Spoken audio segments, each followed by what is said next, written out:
ওকে, আশা করি সবাই এতটুক করতে পেরেছেন। তো আমি আবার প্রথম থেকে আপনাদেরকে দেখাই। এই জিনিসটা আসলে কেন দেখালাম? কারণ আপনি একজন Shopify নিউ ইউজার হয়ে থাকলে এই জিনিসগুলা আসলে আপনার কাছে একটু কমপ্লেক্স লাগতে পারে।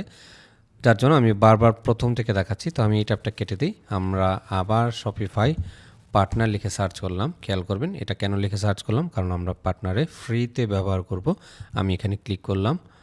যেহেতু আমাদের অ্যাকাউন্ট ক্রিয়েট করা, আমি লগ ইনে ক্লিক করলাম। ডেভ ব্রাভো মার্কেট নামে আমি একটা অ্যাকাউন্ট ক্রিয়েট করেছি শপিফাই পার্টনারের আন্ডারে।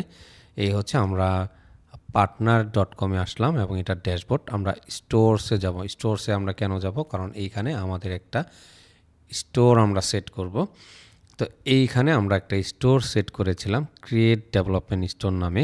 এটা হচ্ছে আমার প্রথম একটা স্টোরস। আমি যদি চাইতাম যে আমি আরেকটা স্টোর ক্রিয়েট করব, সেক্ষেত্রে আমরা দেখেন সিম্পলি যদি অ্যাড স্টোর এখানে ক্লিক করি, তো সেখানে আবার বলতেছে ক্রিয়েট ডেভেলপমেন্ট স্টোর অথবা রিকোয়েস্ট অ্যাক্সেস টু স্টোর। এই রিকোয়েস্ট অ্যাক্সেস টু স্টোর এটা কিভাবে কাজ করে আমি একটু পরে আসতেছি।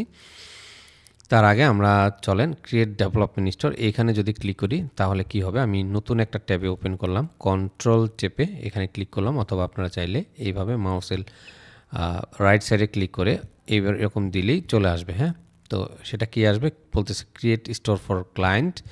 আপনি আপনার একটা স্টোর ইউনিক নাম দিয়ে এইখানে আরেকটা স্টোর ক্রিয়েট করতে পারেন, যেটা এটার নিচে আরেকটা স্টোর চলে আসবে। হ্যাঁ, তো আমরা চাইলে আরেকটা স্টোর ক্রিয়েট করতে পারি। আমি জাস্ট আপনাদেরকে দেখালাম, কোনো একটা পর্বে আমি দেখানোর ট্রাই করব কিভাবে আমরা আরেকটা স্টোর মেক করতে পারি। এখন আমরা যদি সিম্পলি এখানে লগ ইন করি, তার আগে বলি যে অ্যাকশনটা কি। আমরা চাইলে এটাকে আর্কাইভ করতে পারি। আর্কাইভ হচ্ছে যে এটা আমরা ড্রাফট রাখতে পারি এই স্টোরটাকে। ট্রান্সফার ওনারশিপ, আমরা চাইলে এই স্টোরটাকে ট্রান্সফার করতে পারি। এগুলো আমি অ্যাফিলিয়েট সেকশন যখন দেখাবো তখন দেখাবো কিভাবে আমরা একটা স্টোর ট্রান্সফার করতে পারি। আপাতত জাস্ট আপনি বেসিক এই জিনিসগুলো দেখেন। এবং পাশে ডেভেলপমেন্ট দেখাচ্ছে। ডেভেলপমেন্ট মানে হচ্ছে আমি একটা স্টোর ক্রিয়েট করেছি আমার এই শপিফাই পার্টনার অ্যাকাউন্টের আন্ডারে, সেটা ম্যানেজড। আমি যদি এখানে কোনো ক্লায়েন্টের স্টোরের অ্যাক্সেস নিতাম তাহলে সেখানে দেখাতো আর্কাইভ হচ্ছে ড্রাফট। আমি যদি কোনো স্টোর ড্রাফট করতাম সেটা ইনঅ্যাক্টিভ, একই জিনিস আসলে। তো আমি অলে ক্লিক করলাম এবং এই হচ্ছে আমার স্টোরটা। আশা করি এখন এতটুক আপনাদের কনসেপ্ট কমপ্লিট ক্লিয়ার যে কিভাবে আমরা একটা শপিফাই পার্টনার অ্যাকাউন্ট ব্যবহার করে আমরা একটা স্টোর মেক করতে পারি। এখন সিম্পলি আমি যদি এখানে লগ ইন করি, দেখেন ক্লিক করলাম, এই হচ্ছে আমার স্টোরটা। হ্যাঁ, তো এইটার ওভারভিউ আমি আপনাদেরকে দিচ্ছি। আমরা যদি অনলাইন স্টোরে যাই, এখানে নিউ ট্যাব, এই হচ্ছে আমাদের স্টোরটা। হ্যাঁ, খেয়াল করবেন উপরে যে লিঙ্কটা দেখেন devstoresmarket.com, আপনারা খেয়াল করবেন আমরা যখন ক্রিয়েট স্টোর ডেভেলপমেন্ট করেছিলাম তখন আমি কিন্তু আমার স্টোরের ইউআরএলটা এটা দিয়েছিলাম। এই ইউআরএলটাই আসলে আমাদের স্টোরে আইডেন্টিফাই করে। এটা একটা ডোমেন বলতে পারি, বা আমি যদি এই লিঙ্কটা কাউকে প্রোভাইড করি সে চাইলে আমার এই স্টোরটা দেখতে পাবে। হ্যাঁ, তো একটা ছোট্ট এক্সাম্পল দিই, এটা আসলে কীরকম ডোমেনটা। কেউ যখন গুগলে এসে লিখবে যে ঘরের বাজার, আমি এটার এক্সাম্পল দিব বেশি বেশি কারণ যাতে আপনাদের বুঝতে সুবিধা হয়। এই যে ঘরের বাজার লিখলাম এবং এইখানে যদি একটা ক্লিক করলাম ঘরের বাজার.com আমরা দেখতে পাচ্ছি। তো এটা হচ্ছে একটা ডোমেন নাম, যেটা স্টোরের বা ওয়েবসাইটের ইউআরএল বলা হয়। ঠিক আমার স্টোরের ইউআরএলটা হচ্ছে এটা। হ্যাঁ, ডেভ স্টোর মার্কেট। যদি এটা অনেক বড়, আমরা ডোমেন কিভাবে কানেক্ট করে সেই জিনিসগুলো অবশ্যই দেখব।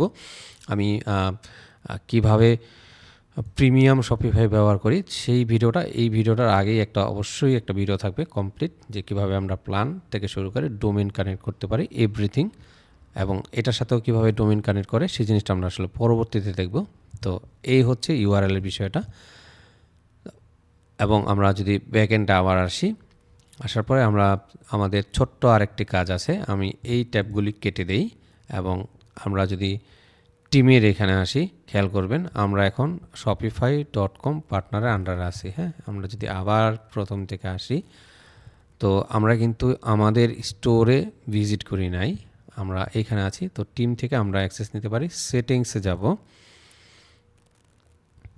এখানে গিয়ে আমরা আবার আমাদের সমস্ত ইনফরমেশনগুলি চেক করে নিব। হ্যাঁ, কোথাও কোনো কিছু বাকি আছে কিনা, চাইলে আমরা সেই জিনিসগুলো অ্যাড করে নিব। That's it. এটা চাইলে আপনি ডিফল্ট রাখতে পারেন। স্পেশালি আপনারা ফোন নাম্বারটা অ্যাড করে নেবেন, সাপোর্ট একটা ইমেল দিয়ে নেবেন সিকিউরিটি পারপাসের জন্য। তো আমরা স্টোরসের এখানে আসলাম। এই হচ্ছে মোটামুটি একটি কাজ। তো পরবর্তীতে আমরা দেখাবো আমরা এই সাইটটাকে কীভাবে অথেন্টিকেশনটা অ্যাভেলেবেল করতে পারি সেই জিনিসটা।